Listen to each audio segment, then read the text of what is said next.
그래서 이제 은행나무에 이제 목을 매려고 이렇게 하는데 장면이 딱 기억이 나요. 제가 5살짜리인데 아버지가 이제 정말 열심히 때리시더라고요. 벌거벗겨서 봤는데 온몸이 멍투성인 거예요. 여기 목부터 여기 발까지. 애가 파래. 근데 새로 때린 데는 또 빨개. 그러니까 파란 애를 때리면 빨개져. 그러니까 그렇게 밤에 맞고 있는데 그 기억의 등 뒤에서 하얀색 빛이 있는 거예요. 더 열받는 거죠.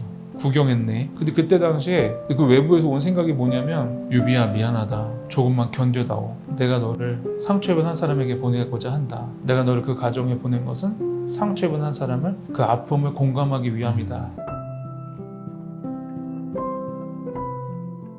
안녕하세요. 롬파리팔입니다. 오늘은 특히 마음의 위로가 필요하신 분들, 격려가 필요하신 분들, 치유가 필요하신 분들 다 모이세요. 이 시대에 많은 하나님의 사람들을 치유하고 위로하고 격려해주는 사역을 하시는 김유비 목사님 모시고 귀한 시간 또 나누려고 합니다. 예, 목사님 안녕하세요. 네, 반갑습니다. 네, 초대해 주셔서 감사합니다. 예. 네. 저는 우리 김유비 목사님 뵈면은 너무 마음이 편안해집니다. 일단 인상서부터가 너무 좋으시잖아요. 아, 감사해요. 그리고 또 우리 목사님을 또 이렇게 오시게 된 거는 이번에 또 우리 목사님이 제목 너무 좋죠? 주님의 마음. 예. 주님의 마음이라고 귀하고 아름다운 책을 내게 되어서 또 이 책을 통하여 하나님께서 놀랍게 역사하실 줄 믿고 또 이 책을 소개하기 위해서 이렇게 모셨어요. 부제가 따뜻한 목소리로 전하는 예수님의 치유 편지. 헤드카피가 여기까지 오느라 애썼다라고 시작을 합니다. 목사님, 이 글이, 이 주님의 마음이 어떻게 쓰게 되셨죠? 책 한 권이 나올 때마다 저 개인적으로 굉장히 어려운 일들을 겪고 또 힘든 어떤 정서적인 상황에 놓이는 것 같아요. 그래서 주님의 마음이라는 책도 정말 깊은 절망 속에 있을 때 쓰여진 책인 것 같아요. 제가 이제 김유비닷컴을 사역을 쭉 해온 지 조금 있으면 이제 6년 차거든요. 6년이면 짧은 시간일 수도 있는데 저 개인적으로는 긴 시간이었던 것 같아요. 6년 동안 줄기차게 매일 아침 새로운 글을 써서 독자분들에게 제가 보내드리거든요. 근데 그게 이제 제가 역량이 안 되니까 매일매일 똑같은 시간에 새로운 글을 써서 보내준다는 게 쉽지가 않더라고요. 그래서 나중에는 어떻게 됐냐면 고갈이 됐는데 계속 뭔가를 써내야 되니까 이 글을 쓰는 과정도 두려워지고 그리고 더 쓸 것도 없고 그리고 또 독자를 눈앞에 이렇게 보면서 글을 쓰는 게 아니잖아요. 그러니까 이제 이 글을 보냈을 때 두려움도 이제 커지고 그래서 깊은 침체기가 와서 도저히 못하겠다. 그리고 사실은 이 글을 내가 안 보내줘도 사람들의 일상에 지장이 있을 것도 아니고 뭐 이 사역이 멈춘다고 해도 김유비닷컴이 뭐 갑자기 어느 날 사이트가 폐쇄된다고 하더라도 지장받는 사람 전혀 없잖아요. 근데 나는 이 일을 왜 내 존재를 걸고 인생을 걸고 하고 있나라는 회의감이 딱 들면서 이제 절망의 나락으로 떨어진 것 같아요. 회복시켜달라고 또 은혜를 달라고 제 나름의 방식으로 기도도 하고 묵상도 하고 뭐 그게 뭐 한 달이 되고 2달이 되고 3달이 되고 4달이 되고 기약이 없는 거예요. 그러니까 사람이 만성적으로 되면은 되게 고달프거든요. 근데 어느 날 이제 아침에도 기대감도 없이 오늘도 뭐 이렇게 고통은 계속 지속이 되겠지 하고서 컴퓨터 앞에 앉아서 이제 글을 썼어요. 근데 저는 참 신기한 게 계속 들어주는 사람이다 보니까 제 얘기를 할 사람이 없잖아요. 그러니까 글로써 감정 일기? 그 아침마다 모닝 페이지라는 어떤 글을 계속 써요. 그러니까 거기는 낙서장처럼 저만 보는 거죠. 그래서 거기 날것에 막 감정들을 쓰고 예수님께 서운한 것도 막 얘기하고 막 하는데 막 썼어요. 예수님 왜 저는 이 모양 이 꼴이고 못나게 지으셔서 이렇게 힘드냐. 못하겠다. 최선 다했다. 더 남아있는 것도 없다. 이제 그만하고 싶다. 근데 갑자기 이제 그리고 끝내려고 했는데 그날 이상하게 예수님이라면 이 고민에 어떻게 말씀해 주실까 궁금한 거예요. 근데 그 궁금함과 동시에 손가락이 이제 본능적으로 움직이는데 제가 쓴 그거지만 예수님이 답장을 써주시는 것 같은 느낌이 드는 거예요. 그래서 뭐 유비야 많이 힘들지 내가 얼마나 힘든지 안다 하는데 갑자기 눈물이 너무 힘들었잖아요 개인적으로. 어디가 말을 못하고 눈물이 막 쏟아져 내리고 막 마음에 이제 역동이 일어나는 거죠. 그래서 저도 예수님께 맞아요. 저 힘들었어요. 예수님 저 너무 힘들었다고요. 하면 그래 하면서 혼자서 쓴 거예요. 그걸 계속 하면서 예수님의 마음을 느끼고 그동안은 혼자서 독백처럼 얘기하고 아유 예수님 나한테 관심 없어. 다른 모든 사람은 다 도와주셔도 나는 안 도와주셔. 나는 그냥 이렇게 지음 받았어. 막 이렇게 패배주의적인 생각을 늘 하고 제 생각 속에서 못 나왔는데 그 마음이 전해지는 거예요. 그래서 저는 그거를 받아 적었죠. 네. 그리고 그거를 정리를 해서 인스타그램에 올렸거든요. 근데 그것에 대해서 공감을 너무 많이 해주시는 거예요. 그래서 제가 그때 느낀 게 우리가 기도원 가서 막 처리하고 밤새고 주말 내내 기도하러 매달리고 금식하고 새벽 예배 나가고 막 작정 기도하고 이러고 뭐 성경 통독하고 이러는 게 큐티하고 묵상하고 하는 게 결국은 예수님이 사랑한다고 하시는 말씀 한마디를 내가 듣고 싶은 건데 그걸 나는 아주 특별하고 신비로운 방식으로 듣기를 원하는 거잖아요. 지금 필요할 때. 근데 그걸 딱 느낄 때 우리 모두 얼마나 예수님의 따뜻한 목소리가 그리웠나 그거 제가 이제 느낀 거예요. 그래서 이 책이 그렇게 쓰여진 책이고 그래서 저는 그동안 분석을 해보면 내가 남을 위한 글쓰기를 했구나. 다른 사람을 위로하기 위한 다른 사람을 치유하기 위한 제일 내가 취약하고 제일 연약한데 왜 나를 제외한 글쓰기를 했었나라는 것을 인식을 하게 된 거예요. 그러니까 나를 위한 글쓰기, 보여주기 위한 글쓰기가 아니라 나를 돌보는 글쓰기, 그리고 내 안에 있는 상처입은 한 사람과 함께 아파하고 함께 공감하는 글을 쓰게 된 거예요. 그래서 이 책이 되게 사연 있는 책이고 저를 살려주신 그 예수님께서 저를 만나주신 예수님께서 이 책을 통해서 상처입은 한 사람에게 다가가셔서 그 모든 고통을 내가 안다고 말씀해 주시면 좋겠다는 게 저의 개인적인 바람이에요. 저는 이 한 편 한 편 글을 보면서 많이 위로가 되고 격려가 되고 그랬어요. 그 중에 이제 저가 하나 한 편 읽어드리겠습니다. 서둘러 용서하지 말거라. 나의 자녀야, 성급한 용서는 너를 고통스럽게 한단다. 다른 사람의 설득으로 서둘러 용서하지 말거라. 내가 얼마나 힘든 일을 겪었는지 내가 안단다. 넌 아직 용서할 만큼 충분히 슬퍼하지 못했단다. 더 많이 울고 슬퍼하거라. 내 억눌린 감정을 눈물과 함께 쏟아내거라. 내 눈물과 함께 모든 슬픔이 씻겨 내려가기를 바란다. 용서는 억지스러운 결단이 아니라 사랑받는 사람의 자발적인 순종이란다. 억지로 용서하는 대신 나의 사랑을 듬뿍 받거라. 나의 사랑이 흘러 넘치는 날 내가 결심하지 않아도 용서할 수 있게 될 거란다. 용서가 괴로울 때마다 내 사랑 안에 거하렴. 사랑한다 내 자녀야. 저는 서둘러 용서하지 말거라는 말이 너무나도 저한테는 위로가 되었어요. 왜냐하면 네네. 이게 머리로는 용서해야 되고 품어야 되는 거 알지만 아직 감정적으로는 그게 안 될 때 그러니까 용서하지 말라는 게 아니잖아요. 서둘러 그럼요, 용서하지 그럼요. 말고 더 울고 네. 더 천천히 그 감정을 쏟아내고 품으라는 게 마음이 힘든 분들이 아마 이 글을 본다면 저처럼 많이 위로가 되고 그 말씀에 제가 위로가 되네요. 아니에요. 저 목사님을 너무 존경하고 사랑하는 게 그러니까 기존의 목회 현장 교회에서 충분히 목회도 잘 하실 수 있고 단독 목회도 하실 수 있었던 상황이었는데 그것을 내려놓고 오로지 상처 입은 사람들을 위한 치유 사역에 아무도 도와주지도 않고 또 주목하지도 않지만 광야에 나섰단 말이죠. 거기에는 또 이유가 있을 거라고 생각이 들어요. 그 목사님은 왜 그렇게 마음이 어렵고 마음에 상처 입은 사람에 대한 그 마음이 크신지. 근데 대표님의 질문 자체에 저를 또 따뜻하게 바라봐 주시고 소중히 여기시는 마음이 느껴져서 아닙니다. 제가 마음이 잠깐 순간 울컥했는데 아마 하나님께서 저를 지으시고 인도에 가시는 과정 속에서의 맥락이 있을 것 같아요. 만약에 제가 살아온 삶을 살지 않았다면 이런 방식으로는 사역을 못할 것 같아요. 근데 저에게는 상처 입은 한 영혼이 정말로 소중하고 절실했고 외면할 수가 없었던 거죠. 제가 그런 어려운고 상처 많은 인생을 살았기 때문에 마음속에 그게 있었던 것 같아요. 내 이야기 들어줄 사람, 한 사람, 나에게 따뜻한 말 한마디를 누군가 해줬다면 내가 그렇게 됐을까? 극단적인 선택까지 하려고 했을까? 그냥 곁에 한 사람만 있어줬다면 그 마음인 것 같아요. 그런 저에게 예수님이 찾아오셨잖아요. 근데 저는 그 상처 입은 한 영혼을 예수님에게 데려다 주는 것이 너무나 정말 소중한 사역이라는 어떤 내적 확신이 있는 것 같아요. 그러니까 조금 힘드시겠지만 그 어려웠던 그 힘들었던 어린 시절 그 때를 조금 나눠주실 수 있을까요? 일단 뭐 저는 평범하진 않았던 것 같아요.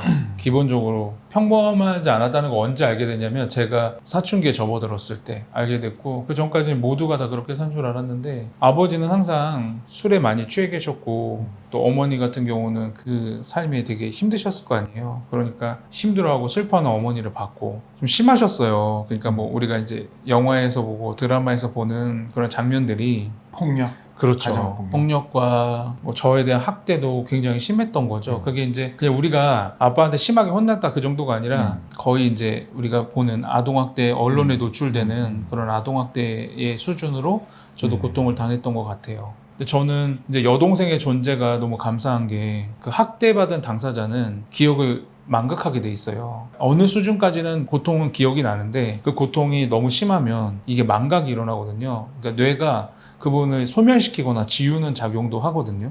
끔찍한 기억은. 저도 기억나는 기억이 있어요. 기억나지 않는 기억도 있고. 근데 진짜 한 사람의 정서에 해로운 거는 기억나지 않는 기억이거든요. 무의식의 기억. 여동생이라는 존재가 있는데 그 여동생을 통해서 복원되는 기억들이 있고 여동생이 그것을 함께 겪어준 이제 존재인데 어느 날 이제 성인이 돼서 저도 새아이의 아빠가 됐고 여동생도 이제 지금 조카가 초등학생인데 그 전에 훨씬 어릴 때 가족 모임이 있었어요. 저하고 여동생 가정하고 이제 그때 아버지는 안 계시고 어머니만 계셨는데 같이 막 얘기를 하고 있는데 어머님께서 이제 막 우시는 거예요. 명절에 좋은 날. 근데 이제 보면은 조카가 막 재롱을 부리는 거죠.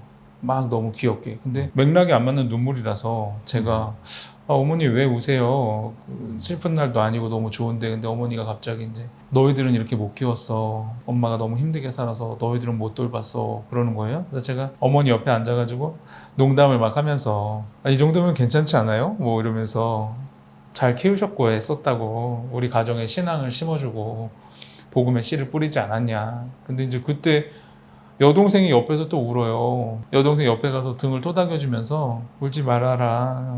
왜 또 우냐. 근데 여동생이 울면서 오빠는 그렇게 쉽게 말이 나와? 나는 그렇게 안 나와. 내 기억에 나는 오빠하고 같이 지내고 오빠하고 같이 학교 다니고 등하굣길이 유일한 나의 낙이었는데 어느 날 오빠가 아빠한테 밤새도록 맞아서 죽은 줄 알았어. 그래서 엄마 아빠가 오빠를 담요에 돌돌돌 말아놨는데 나는 오빠가 하얗게 굳은 걸 보고 학교를 가는 내내 울면서 계속 길에서 울면서 제발 오빠가 학교에서 끝나고 집에 올 때 살아나 있으면 좋겠다라는 마음만 갖고 울면서 학교에 갔고 학교에서 계속 울고 집에 오는 길에서도 울면서 집에 왔고 집에 오자마자 오빠가 살아나나 봤는데 오빠가 계속 담요에 말려 있더라고. 오빠가 혹시라도 살아있나 싶어서 어린 마음에 내 손으로 오빠를 녹이면 살지 않을까 싶어서 발을 이렇게 주물렀었는데 엄마 아빠가 소스라치게 놀라면서 건드리지 말라고 만지지 말라고 했던 기억이 자기 기억에만 3번인데 오빠는 어떻게 그거를 3번이요? 네, 자기 기억에만 왜 오빠는 왜 용서라는 말을 하고 그걸 왜 다 지난 일처럼 얘기를 하냐. 나는 아직 못 그러고 있다. 막 우는 거예요. 놀랬어요, 너무. 제가 학대받은 기억들이 있는데, 의식이 있는 기억이었는데, 그건 의식이 없었던 기억이잖아요. 저도 정서적으로 너무 충격을 받은 거예요. 근데 그때 당시에는 저도 너무 충격이 되고 수습이 안 됐는데, 여동생을 위로하고 있는 거예요. 괜찮다. 오빠도 힘들었다. 서두를 필요 없고, 천천히 해라. 나도 이렇게 말할 수 있을 때까지 정말 오래 걸렸다. 그리고 지금도 벗어나지 못했다. 나도 나를 기다려주고 있다. 다 끝난 거 아니다. 천천히 해라. 오빠한테 이런 얘기 많이 하라고 여동생 위로를 해줬어요. 그랬더니 다 끝난 줄 알았더니 이제 그 얘기를 듣고 저도 충격을 받았잖아요. 제 아내랑 제 아이들이 막 울고 있는 거예요. 그거 같이 들었구나. 그 명절이니까 너무 속상한 거예요. 그래서 이제 또 아내 위로해주고 애들 위로해주면서 괜찮다고 그때 할아버지도 너무 힘드셨고 하다고 막 위로하는데 거기 이제 저는 제 인생의 단면이 보인 거예요. 누구도 나한테 사과한 적 없고 얼마나 힘들었냐고 말해준 사람은 없었는데 나는 왜 그 고통 현장에서 그 이야기 속에서 가장 고통받았던 사람은 난데 내가 다 위로하고 있지? 내 운명인가? 슬펐어요 그게. 근데 그게 제 인생인 것 같아요. 그 아이러니가. 지금도 여전히 제가 하는 사역들이 유사한 것 같아요. 저의 이런 시간들, 이런 고통들이 지금 계속 유지되고 있는 거죠. 받아들인 것 같아요. 예수님께서 나를 이렇게 이끄시고 또 상처입은 한 사람을 살아가도록 나를 이렇게 지으셨고 이런 환경에 나를 놓으셨고 이거는 남이 얘기할 수 없어요. 남이 와서 목사님 그 고생한 거 이유 있어요. 하나님이 목사님 쓰시려고. 그런 거예요. 그럼 남이 얘기하면 그거 솔직히 죄송해요. 잠깐만요. 눈물 좀 닦고. 그거 솔직히 도움 안 된 얘기거든요. 그 마음은 알아요. 감사한데 저뿐만 아니라 상처받은 사람들의 모든 유사한 심정은 안 쓰임받고 말지 그런 일을 왜 겪어. 그 일을 겪고 내가 그걸 왜 이렇게 쓰임받아. 그걸 왜 이렇게 쉽게 말해. 이런 마음 다 있거든요. 그래서 고난받고 처절한 고통을 겪고 있는 사람한테 아이 그거 하나님이 다 뭐 이렇게 하신 거야. 요배 친구들처럼. 그러면 너무 속상해요. 근데 본인이 말하는 건 괜찮아요. 본인이 의미를 발견하고 주님과의 비밀스러운 관계성 속에서 주님이 주신 마음으로 이걸 그렇게 바라보고 그렇게 해석해내면 괜찮아요. 그러니까 저는 제가 말할 수 있는 거예요. 제 인생이니까 제가 느낄 때 하나님께서 나를 상처 입은 한 사람에게 보내시고자 이런 환경을 허락하셨구나. 그들의 슬픔과 그들의 아픔에 내가 공감하게 하시려고 나를 이런 환경에 두셨구나. 그리고 그 상처 입은 한 사람을 돌보게 하시려고 이런 아이러니한 삶을 허락하셨구나. 그걸 제가 진짜로 받아들이면 저에게는 강한 내적인 동기가 되고 소명의식으로 전환이 될 수 있겠죠. 물론 부침도 있고 또 그런 취약함도 있고 어려움도 있겠지만 저의 어떤 삶의 이런 과정들이 저를 계속 한 방향으로 이끄는 것 같은 흐름을 제가 느끼긴 하는 것 같아요. 어린 시절의 그런 상황에 대해서 되게 힘들어하고 했을 때 기도할 때 하나님께서 어떠한 말씀을 마음을 주셨다라는 얘기를 들은 것 같은데 저는 그 사건 전후로 제 인생이 나뉘었다고 생각이 들고 저는 그때 회심이 일어났다고 보거든요. 그러니까 저는 어렸을 때 그런 일을 겪었다고 하면은 한 사람의 인생이 되게 피폐할 거 아니에요. 그러니까 저도 항상 매질과 그 학대가 떠나질 않는 거죠. 매일매일 곡소리가 나는 거예요, 집에서. 칼부림도 나고 폭력이 일어나면 막 피가 튀고 집에 가난함은 이루 말할 수가 없고 그러니까 저는 어렸을 때 그런 생각이 있었어요. 벗어나야 된다. 그래서 요즘은 어떤지 모르겠는데 예전에는요 이 빌라나 이런 데 보면은 보일러실 같은 게 있었어요. 문 작게 이렇게 열면 보일러실에 들어갈 수가 있었거든요. 그럼 거기가 따뜻해요. 겨울에 박스 하나 들고 들어가서 거기서 며칠 동안 누워 있었던 것 같아요. 초등학생 들어가기 전부터. 집이 그러니까 도망친 거죠. 그러니까 판자촌 단칸방이잖아요. 도망칠 데가 없는 거예요. 방 구석에 있어도 지나가다가 화나면은 맞고 항상 때릴 땐 이유가 있었던 거죠. 결과론적으로 보면 아버지께서 술에 취해서 이성을 잃고 때린 건데 때릴 때 그냥 안 때리거든요. 부모는 뭐 왜 청소를 안 했냐, 왜 말을 안 듣냐, 왜 뭐 일기를 안 썼냐, 왜 책상 정리를 안 했냐 이런 식으로 이유로 만데 그게 제 기억에 100가지가 넘었어요. 근데 저는 그걸 외우는 거예요. 맞고 싶지 않으니까. 근데 그 항목들을 다 제가 지켰을 거 아니에요.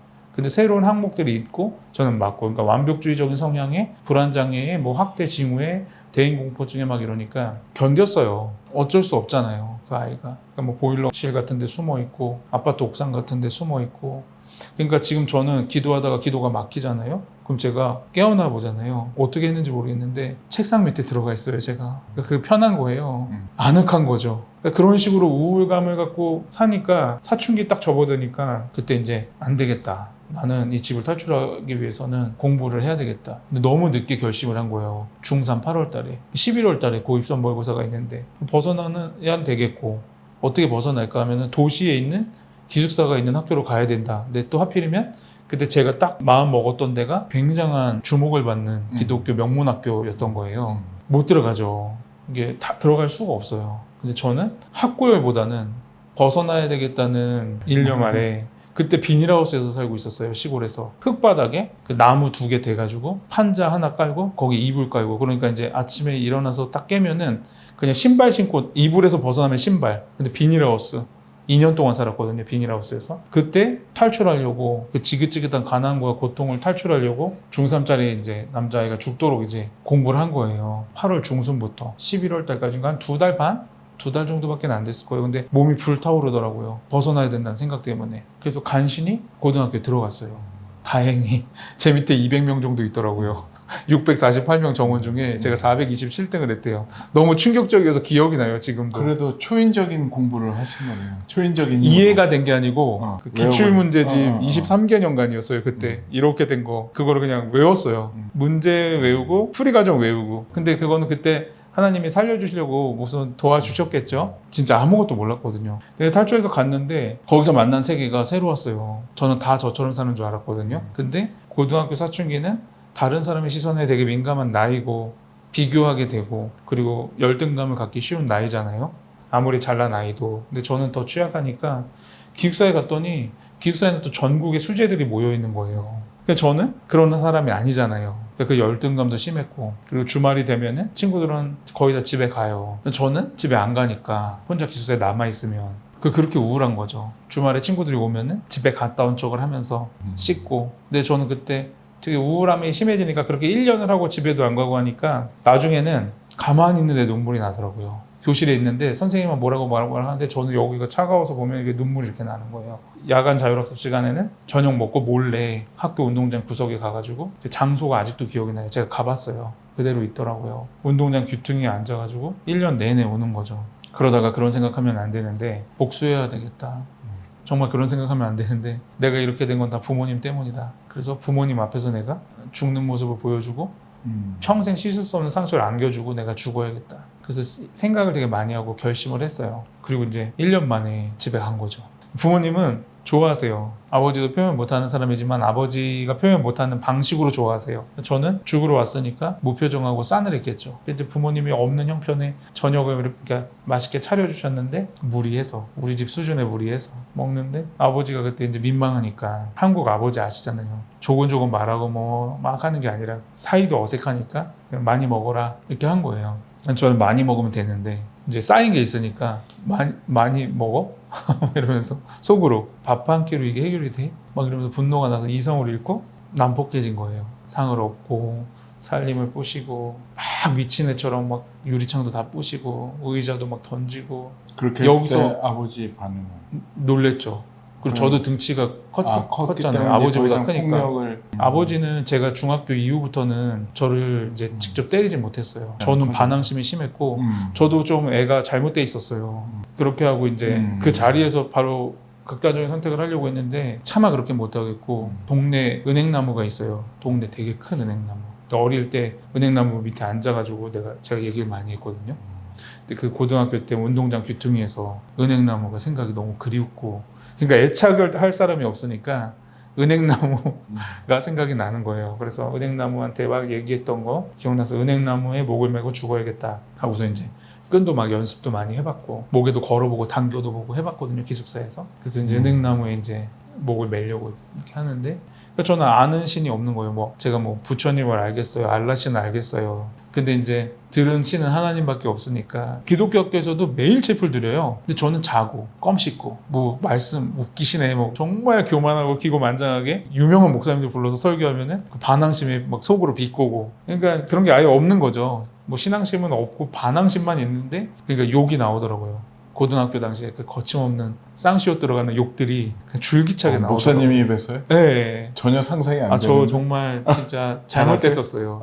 잘못됐었어요. 네. 사춘기 때. 목에 매는데 저주하면서 결론은 난 당신을 저주한다. 근데 갑자기 몽환적 상태가 됐잖아요. 감정 격해졌죠. 과흥분 상태죠. 그 다음에 시골길 그 밤에 가로등도 없는 데를 한참 걸어서 은행나무에 와야 되니까 막 울면서 왔으니까 감정도 엄청 극으로 고조됐죠. 이거 목에 매려고 하는데 이제 쇼크가 오고 해리 상태가 된 건데 몽환적이 됐는데 장면이 딱 기억이 나요. 제가 5살짜리인데 아버지가 이제 정말 열심히 때리시더라고요. 속옷만 입고 땀을 뻘뻘 흘리면서 술 냄새 진동하고 입에 담배 물고 저를 막 때리는 거예요. 저 5살짜리인데 이제 벌거벗겨서 봤는데 온몸이 멍투성인 거예요. 여기 목부터 여기 발까지. 애가 파래. 근데 새로 때린 데는 또 빨개. 그러니까 파란 애를 때리면 빨개져. 그럼 또 파래져요, 애가. 그러니까 그렇게 밤에 맞고 있는데 아버지께서 담배를 이렇게 딱 마지막으로 잠깐 바람으로 당기시는데 그 불씨가 시뻘게 진짜 진해지거든요. 밤에 그 공포가 탁 기억이 나더라고요. 저 애를 죽일 생각이냐?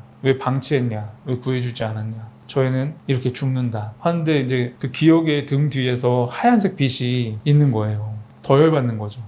구경했네 막 이러면서 나와서 도와주면 되는데. 그렇죠. 그럼 구경한 건가? 더 화가 나는 거죠. 근데 그때 당시에 고등학생 수준으로 뭔가 생각할 수 없는 통찰이 저에게 주어졌어요. 제 수준을 제가 알잖아요. 근데 제 수준에서 생각할 수 없는 통찰이 외부에서 왔다는 생각이 들었어요. 근데 그 외부에서 온 생각이 뭐냐면 유비야 미안하다. 조금만 견뎌다오. 내가 너를 상처 입은 한 사람에게 보내고자 한다. 내가 너를 그 가정에 보낸 것은 상처 입은 한 사람을 그 아픔을 공감하기 위함이다. 이런 식의 통찰이 그냥 한꺼번에 확 생각으로 들어온 거예요. 목소리로 왕왕왕왕 울린 게 아니라 마음의 생각이 확 들어온 거예요. 근데 그 순간에 너무 충격을 받았어요, 저는. 왜냐하면 좀 그동안 제가 잘못된 가정에 태어났고 저는 진짜 시작부터 잘못됐다고 생각이 들었거든요. 근데 제가 이렇게 살아왔던 이유와 맥락을 알게 된 거예요. 내가 왜 이렇게 처절하게 살아게 됐는지. 그건 상처 입은 한 사람의 아픔에 공감하기 위해서. 그럼 나는 이렇게 힘든 인생을 왜 더 살아야 되나? 왜 포기하면 안 되나? 상처 입은 한 사람을 치유하기 위해서.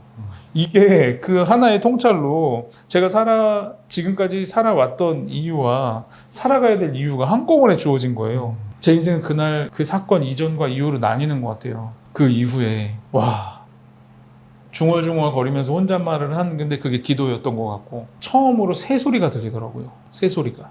그 공기를 흡입한다는 느낌도 처음 들어봤어요. 전 새소리를 들어본 적이 없는 것 같아요. 그 전까지. 새들이 우는데 들렸겠죠. 소리로는. 근데 그게 존재로 느껴진 건 처음이고 그 산소가 코로 들어온다는 것도 처음인 것 같아요. 그날. 그 새벽에 이제 집에 가서 보니까 이제 부모님이 다 치웠더라고요. 근데 다 깨진 건 그대로고 거실 이제 여기 구석에서 어찌할 바를 모르고 있는 거예요. 제가 이제 무릎 꿇고 큰절을 하면서 그 고등학교 때. 네. 어머니 아버지 그동안에 저는 죽었습니다. 오늘 새로 태어났습니다. 그러니까 그때가 완전 예수님이 만나는 그 타임이었네요. 비포 애프터 나눠지는. 네. 그렇게 시작이 된 것 같아요. 근데 그때 일을 얘기를 하면 감정이 차분할 수가 없는 게 어제 일처럼 생생해요. 저는 어제 일처럼 생생하더라고요. 저도 뭐 이 얘기는 저는 좀 알았지만 다시 여쭤본 이유는 영상을 보시는 분들 가운데 여러 가지의 그 아픔에 노출됐고 상처가 있는 분들이 있을 겁니다. 그런데 이제 요배 친구들처럼 그냥 옆에서 지나가는 이야기로 다 아는 것처럼 이렇게 얘기하고 충고하는 것들이 더 큰 상처가 되잖아요. 근데 저는 우리 목사님은 그러니까 인간이 겪을 수 있는 가장 힘든 곳을 지나왔고 그거를 통해서 하나님이 만져주셨고 또 그것을 통해서 새로운 사명을 주셨고 또 그런 분들에게 다가가기 위한 목사님이라는 것을 저는 좀 말씀드리기 위해서 그랬습니다. 그래서 목사님이 그냥 공부해서 학문적으로 이런 편지를 쓰고 글을 쓰는 게 아니라 깊은 하나님과의 교제 가운데 그 아픔 가운데 하나님이 그거를 사용하셔서 지금도 그 위로와 격려를 주신다라는 거를 저는 나타내고 싶어서 그랬습니다. 네. 죄송합니다. 대표님 이렇게 들어주시는 것 자체가 저한테 너무 위로고 너무 감사한 마음이죠. 마음의 준비가 안 됐다면 아직 섣불리 빨리 용서하지 말아라고 하셨어요. 왜 저는 이렇게 생각하냐면은 예수님께서 용서하라고 말씀하신 건 맞아요. 당연하죠. 용서해야죠. 근데 용서의 과정을 생략하면 안 된다는 거죠. 그럼 용서의 과정은 실제 어떠냐? 엄청난 치열한 씨름이 있다는 거예요. 끔찍한 일이 있고 인간의 의지로 불가능한 상황이 있어요. 용서하지 못하는 건 대부분 그런 이슈예요. 차마 입에 담을 수 없는 비극적이고 끔찍한 인간의 그 죄성이 얼마나 악랄할 수 있고 얼마나 끔찍할 수 있느냐의 이슈하고 연결이 돼 있는 거죠. 그러면 그 당사자는 용서 못 하거든요. 그러면 그거를 예수님이라면 어떻게 하실까? 당연히 기다려 주실 거라고 믿는 거고 은혜를 베푸셔서 과정에 함께 해주실 거라고 믿는 거고 결과적으로는 예수님 오시기 전에 용서하게 될 거라는 거죠. 그 과정을 기다려주는 게 굉장히 중요한 것 같아요. 더 중요한 거는 용서하지 못하는 자신을 또 정죄하거든요. 근데 용서 못하는 자신을 먼저 용서해줘야 되겠죠. 용서 못하는 이유가 있을 테니까. 은혜가 적용이 되면은 충분히 기다릴 수 있다. 아직 용서하지 못해서 힘들어하시는 분들은 오늘 이 말이 굉장히 위로가 될 줄로 생각을 합니다. 여기 책에 보면 참 위로되는 글 중에 하나가 무너지는 것도 믿음이란다라는 글이 있어요. 정말 그런가요? 저는 그런 것 같아요. 왜냐면 우리가 믿음이 이제 어떻게 잘 버틴기다 무너지면 나 또 믿음이 없어 또 이렇게 막 낙심하게 되고 자기를 정죄하게 되는데 저는 너무 자주 무너져요. 너무 자주 무너지니까 거기에 대한 자책감이 커요. 부교육자 생활할 때 실제로 너무 힘들어서 그만두려고 한 거는 정말 수십 번이고 사표를 직접 제출한 거, 그러니까 종이에 써서 사표를 제출한 건 2번이고 김유비닷컴도 6년 동안 저는 수십 번 포기했었고요. 실제로 사이트를 닫은 적도 있어요. 근데 그때 김유비닷컴을 방문하는 사람이 한 명도 없어서 몰랐던 것 뿐이고 그러니까 저는 너무 약한 거예요, 사람이. 그러니까 너무 많이 무너지는 거죠. 목사인데 왜 이래? 너 주님 사랑하는 거 맞아? 너 왜 이렇게 작은 일에 넘어져? 그리고 그냥 왜 이런 일로 또 쓰러져? 이러면 저는 그게 정죄감이 이제 드는 거예요. 약한 나를 데리고 사는 게 너무 버거우니까. 근데 제가 몰랐던 게 뭐냐면은 전 저만 그런 줄 알았는데 성경을 읽어보면 한 개인이 처참하게 무너졌을 때 하나님이 새로운 일을 행하시더라고요. 제가 완전히 목회적으로 대표님이 아까 되게 좋게 평가해 주셨지만 12년 목회하다가 길거리에 나앉게 되는 목회를 했을 때 갑자기 기억나니까 또 울컥하는데 규장을 보내주시고 가피프를 만나게 하셨고 저는 완전히 무너졌었거든요. 공황이 오고 완전 패배자로 저는 계속 무너졌어요. 근데 이번에 이 책도 그렇죠. 이 책도 이제 맞아요. 아까 그 얘기 하려고 했어요. 무너졌다가 네. 완전 이제 사역적으로 무너졌을 때 하나님 이렇게 새 일을 또 행하시고 그러니까 왜 무너지는 거는 무너짐에서 끝나지 않느냐. 내가 왜 무너지겠어요? 내가 왜 놔버리겠어요? 마지막 심리적 그 끝단에 마지막 기대감이 있기 때문이죠. 나는 못하고 내 인생은 완전 망했지만 주님이 안 도와주시면 내 인생은 끝난다. 저는 이게 정말 겨자씨만한 믿음이라고 생각하거든요. 나는 끝났다. 난 더 이상 할 수 없다. 그걸 인정하는 게 믿음이지 않을까 싶은 거예요. 저는 뭐 주님 그러니까 일해주세요. 그런 소망 막 이런 게 아니라 나의 인생은 완전 끝났다. 난 이대로 무너졌다. 나는 더 이상 힘이 남아있지 않았다. 그때 저는 그게 믿음이라고 생각해요. 내가 할 수 없다는 것을 인정하는 거. 내가 끝났다는 것을 받아들이는 거. 그때 홍해바다가 갈라지고 그때 죽은 사람이 살아나고 그때 하나님의 큰 역사가 일어나잖아요. 저는 그런 것들을 반복해서 체험하니까 무너져도 괜찮다. 꼭 그런 것 같네요. 율법이 있음으로 해서 우리의 죄를 알게 그렇죠. 되고 그게 절대적인 죄악에서 우리의 힘으로 나올 수 없음을 알기 때문에 절대적 예수님을 찾을 수밖에 없고 네. 그분 앞에 엎드릴 수밖에 없다는 네. 것. 저는 진짜 무너지는 게 자책이 됐어요. 무너지면 안 되니까 버티려고. 그럼 부러져요. 어설픈 상태가 된단 말이죠. 이게 새로 밀고 시작할 수가 없어요. 근데 무너지면 남은 게 없잖아요. 그러니까 하나님이 일하시기 너무 좋으신 것 같아요. 저는 이 책에서 보니까 우리가 겪게 될 모든 어려움 상황들 그 상황에 대해서 다 얘기가 나오더라고요. 아 그래요? 네, 제가 그러니까 굉장히 마음이 무너졌을 때 또 필요한 구절들이 이 책 가운데 있고 낙심됐을 때 또 두려움이 왔을 때 또 위로해주는 글들이 있어서 저는 너무 좋습니다. 와. 그럼 목사님이 생각하실 때 하나님이 가장 기뻐하시는 일이 무슨 일일 것 같으세요? 하나님께서 가장 기뻐하시는 일은 좀 명확한 것 같아요. 제가 하나님을 기뻐할 때 제일 좋아하시는 것 같아요. 제가 예수님이 너무 좋을 때, 예수님을 보면서 제가 너무 기뻐할 때 그걸 바라보시는 하나님이 제일 행복하실 것 같아요. 근데 그러기가 참 어렵죠. 근데 예수님 한 분만으로 되게 기뻐하는 날들이 있잖아요. 때때로. 그럴 때 그거를 바라보실 때 제일 좋아하실 것 같아요. 아니, 이 표정 지으실 때가 하나님이 제일 좋아하시는 표정 같아요. 감사합니다. 우리가 뭐 하나님을 위해서 무슨 큰 일을 하고 뭐 큰 공적을 세워서 갖고 오는 것이 아니라 네. 그냥 여호와 그분만을 기뻐할 때. 네. 좀 뭐 새아이 아빠잖아요. 근데 네, 애들이 네. 가장 자기다운 모습으로 서로를 바라보면서 즐거워할 때 제가 그 애들을 바라보는 거를 되게 행복해해요. 그러니까 아이가 나를 되게 사랑스럽게 바라볼 때 네.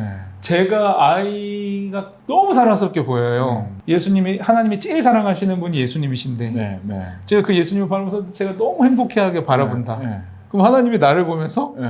너무 제가 아이들 키우면서 네. 그걸 좀 느낀 것 같아요. 하나님이 우리 목사님한테 너는 누구냐? 너의 정체를 밝혀라 라고 했을 때 네. 뭐라고 대답하시죠? 이건 저는 좀 어려워질 것 같은데 유비아인 것 같아요. 유비아. 그러니까 제가 글 쓸 때 네네. 지금 저 책에는 나의 자녀라고 써 있지만 네. 저한테 좀 전해질 때는 유비야. 유비아 누구야? 누구야. 거기에 저는 제 이름을 딱 불러주실 때 네. 야 김유비 이게 아니라 네. 유비야 이렇게 불러주실 때 다 들어있는 게 저를 둘러싼 무엇이 아니고 목회자로서 저의 직분도 아니고 제가 갖고 있는 어떤 무엇도 아니고 저의 결핍도 아니고 저의 상처도 아니고 그냥 유비아 했을 때 그냥 자녀로서 온전히 받아들여지는 느낌이 있어서 예수님의 가장 사랑하시는 자녀 그냥 그 자체로 유비아 했을 때 그냥 저의 존재로 인정해 주시는 저는 유비인 것 같아요.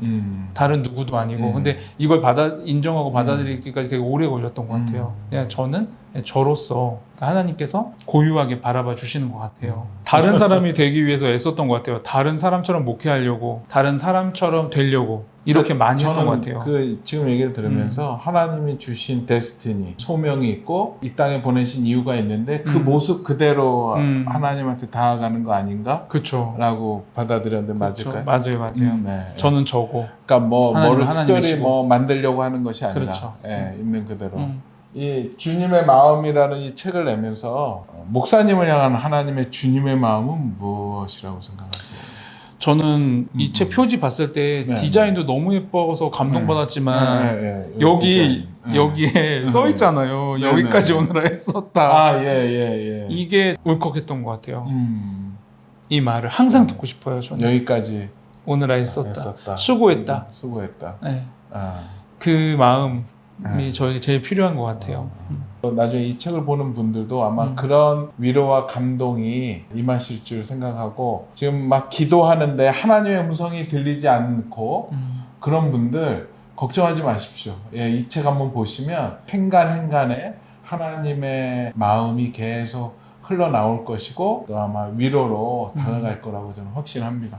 정말로 이거는 김유미 목사님이 쓴 게 아니다. 정말로 하나님이 불러주셨고 또 김유미 목사님이 그 마음을 받아서 정말 정성을 다해서 그 마음을 전달하기 위해서 이 책을 냈다라고 저는 생각을 합니다. 너무 위로가 돼요. 아닙니다. 대표님. 정말로 제가 이렇게 목사님 사이트에 들어가서 또 유튜브를 보면서 그것을 들었을 때 정말 저한테 위로가 되었고 저한테 위로가 되니 야 이거는 정말로 같이 나누면 너무 좋겠다 해서 다시 이걸 내자고 제가 제안을 한 것입니다. 네. 지금 삶을 포기하려는 분들이 아마 있지 않을까 생각이 듭니다. 그런 분들한테 어떻게 말씀을 해주실 수 있을까요? 저의 말과 글을 통해서 저의 존재를 통해서 꼭 전해드리고 싶은 핵심적인 한 문장을 조금 말씀드리면 당신은 혼자가 아닙니다 라는 말씀을 좀 드리고 싶어요. 그러면 내가 혼자가 아니면 뭐냐, 저도 혼자가 아니고 여러분도 혼자가 아닌 유일한 이유는 예수님이 우리 안에 함께 하시고 계시다는 거죠. 근데 우리의 감정은 너무나 힘이 세요. 그래서 혼자라고 느껴지는 그 감정이 혼자라고 느끼게 생각하게 만들거든요. 근데 저는 혼자가 아니라는 것이 진실이다라는 말씀을 좀 드리고 싶어요. 그래서 내 감정과 진실이 구분되기는 굉장히 힘들지만 진실이 우리를 살릴 거다. 진리를 알지니 진리가 너희를 자유케 하리라는 말씀처럼 그 진리는 예수님이시잖아요. 그 진실이 우리를 살릴 것이다. 내가 혼자라고 느낄 때, 모든 걸 포기하고 싶을 때, 그때 그 혼자라는 느낌은 감정으로서 공감받아야 하지만 진실은 내 감정과 상관없이 예수님이 지금 나와 함께 하시다는 거예요. 그래서 저는 포기하지 않으셨으면 좋겠다. 절대로 포기해서는 안 된다. 그 말씀을 좀 드리고 싶어요. 제가 혼자가 아니듯이 여러분도 혼자가 아닙니다. 그래서 저는 이 단 하나의 메시지를 위해서 지금 여기 존재하고 김유미닷컴에 사역을 하고 있고 제가 앞으로 포기하지 않아야 되는 이유도 이 안에 있는 것 같아요. 네, 귀한 또 말씀 또 나눠주셔서 너무 감사하고요. 주님의 마음도 책이 너무 좋으니까 꼭 한번 보셨으면 좋겠고 또한 그 우리 김유미닷컴 홈페이지도 있고요. 네. 뭐 검색창에 김유미닷컴 치셔도 되고 인스타그램, 유튜브 다 있죠. 있어요. 거기 가면 계속 주님의 마음이 목사님이 직접 또 녹음해서 올려주시고 네. 글로도 네, 그럼요. 감사합니다. 목소리가 점점 홀리해지신 것 같아요. 저요? 그래서 그 들으시면 계속적으로 네. 또 마음이 힘든 분들 또 이렇게 연락하셔서 같이 또 상담할 수 있는 프로그램도 있고 저는 그렇게 아는데 또 그래서 이 김유미닷컴의 사역이 저는 이번에 기회로 해서 더 많은 분들한테 나눠지고 알려지고 또 위로가 되었으면 너무나 좋겠습니다. 네, 감사합니다. 마치면서 우리 기도하고 끝났으면 좋겠는데 네. 정말 하나님의 위로를 기다리는 분들을 위해서 우리 목사님 한번 기도해 주시고 끝났으면 좋겠습니다. 기도하겠습니다. 네. 주님, 아시죠? 우리가 얼마나 약한지, 우리가 얼마나 부족한지 주님 다 아십니다. 이 영상을 보는 상처 입은 한 영혼이 있습니다. 홀로 설 수 없고 자주 무너져서 자책하고 괴로워하는 한 영혼이 있습니다. 주님 오늘 찾아가셔서 따뜻하게 안아주시고 괜찮다, 괜찮다. 그 상처 입은 한 사람이 안심하고 위로받고 회복될 때까지 토닥여 안아주시기를 바랍니다. 우리 안에 결핍으로, 우리 안에 왜곡으로 예수님을 많이 오해합니다. 그런 고민 속에서 우리가 함께 만났고 이 고백들이 오늘 이 영상을 통해서 전해지고 있습니다. 우리의 결핍과 왜곡을 넘어서 예수 그리스도의 진실을 보게 하여 주시옵소서. 예수님의 말씀으로, 예수님의 사랑으로 우리가 속박과 결핍과 왜곡에서 벗어나서 참된 자유를 누리게 하여 주시옵소서. 절망 속에 있는 한 영혼, 예수님의 말씀으로 살아나게 될 것입니다. 낙심하는 한 영혼, 예수님의 사랑으로 희망을 갖게 될 것입니다. 이 기도가 한 영혼의 마음속에서 이루어지게 하여 주시고, 그 한 영혼의 변화가 가정의 변화가 되게 하시고, 그 가정의 변화가 공동체의 변화가 되게 하시고, 공동체의 변화가 교회의 변화가 되게 하시고, 교회의 변화가 세상의 변화가 되게 하여 주시옵소서. 거룩하고 고귀한 한 영혼을 통해서 세상을 바꾸시는 하나님을 믿습니다. 이 모든 말씀 우리 주 예수님의 이름으로 기도했습니다. 아멘. 주님의 마음 중에서 넌 하늘 높이 날아오를 것이다. 나의 자녀야, 필요할 때만 나를 찾는다고 죄책감을 느끼지 말거라.